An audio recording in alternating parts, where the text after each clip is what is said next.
Okay, so we're going to head to My Details. Once in My Details, you can click on My Provider Numbers and create a new provider location.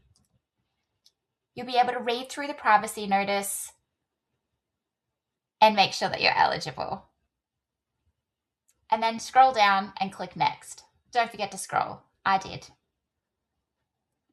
This information is stuff that you'll be able to get directly from the practice or the facility that you're going to. And that's just the basic information to get started. Your employment type is most likely to be sole trader. However, if you are an employee, you'll need to put that information in. The ABN and the registered business name does need to be the information of the person that's getting paid. So for some practices, that's going to be the practice details. But if the practice is having Medicare pay directly to you, you're going to want to put your details in there. That's exactly the same for the BSB and the provider number. Sorry, the account number. You're going to want to put the details of the person that is going to be paid by Medicare.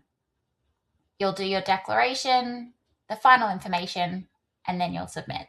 Easy peasy.